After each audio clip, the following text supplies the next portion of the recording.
धीमी घुलती आवाज। अक्टूबर की ठंडी रात थी। रोहित, समीर और आदिल 4 साल बाद मिले हुए चंद्रवन की पगडंडी पर एक साथ बैठे थे। कम आवाज में दोस्ताना टोन चाय की केतली से भाप उठ रही थी और उनकी बातें हंसी ठिठोली में बदल रही थीं।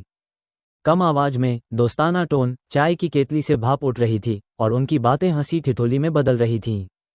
जंगल की हल्की हवा, 4 लूप लो SFX, धीरे से आग की फुड़क। बातचीत और पहला संकेत, थोड़ा बोल्ड, फुर्सत से। समीर, रोहित, तेरी तन्वी का क्या हुआ? तभी दूर से किसी ने हंसी की धीमी आवाज में गीत की तरह कुछ कहा और हवा की लकीरें बदल गईं। दूर से लड़की की ठंडी हंसी, कहना। पत्तों की सरसराहट, थोड़ा तेज। तालाब पर लड़की का दिखना। तालाब किनारे वो लड़की नहा रही थी, पानी पर चांद की छाया सी झलकती हुई। लापरवाही से फुसफुसाते हुए तीनों छिपकर देख रहे थे और फिर लड़की ने बोले, मेरा नाम आयशा है। तालाब का हल्का पानी का झरना। लघु रिवर्ब वाली महिला आवाज, मैं तुम्हारे। घबराहट के साथ उसने कहा, तीनों दरवाजे हैं। जो मेरा काम करेगा वही मेरा हो जाएगा। तीनों का घर में दाखिल होना। तीव्रता बढ़ाते हुए तीनों एकदम मंदबुद्ध होकर घर के भीतर दाखिल हो गए। दरवाजे अलग अलग थे और हर दरवाजा एक नई सच्चाई छिपाए था। पुराने लकड़ी वाले दरवाजे की चरमराहट, 2 SSFX, धीमी सिस्क, लो एम्बियंस। समीर का कमरा और बच्चा।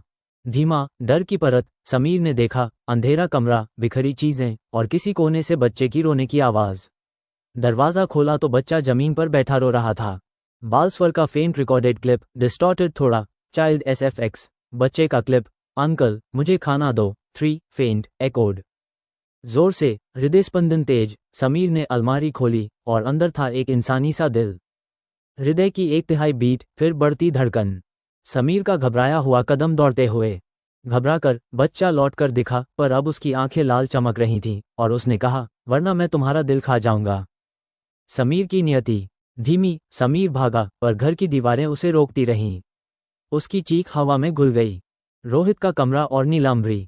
रोमांचक, लो सस्पेंस। रोहित दूसरे कमरे में गया। हॉल में पेड़ पौधे और एक लड़की कुर्सी से बंधी हुई। नीलांबरी। उसने कहा, मुझे आज़ाद कर दो, मैं तुम्हारी हो जाऊंगी। रोहित का उत्सुक टोन, मैं तुम्हें छोड़ूंगा नहीं। रस्सियों की खिसकती आवाज, एक अचानक रुकती सांस।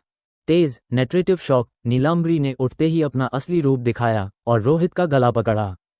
घबराहट में पति घुटन की साउंड, लेकिन ज्यादा ग्राफिक नहीं। घटना रिलीज। आदिल और वह आदमी। आदिल तीसरे कमरे में पहुंचा। वहां एक आदमी रस्सी से बंधा था, आंखों से आंसू बह रहे थे। टेबल पर चाकू रखा था।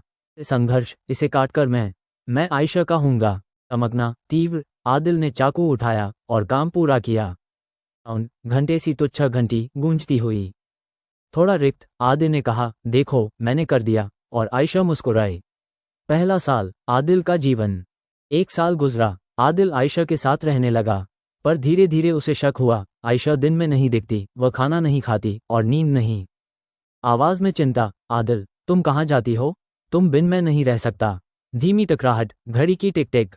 नरेशन, सर्द मुस्कान। आयशा ने कहा, मैं किसी की बीवी नहीं, मैं हर मर्द के साथ सिर्फ 1 साल रहती हूँ। और आज रात मेरा साल पूरा होने वाला है। आतंक का फिर से आरंभ।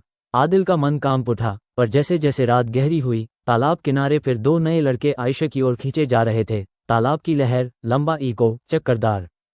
आतंक का फिर से आरंभ।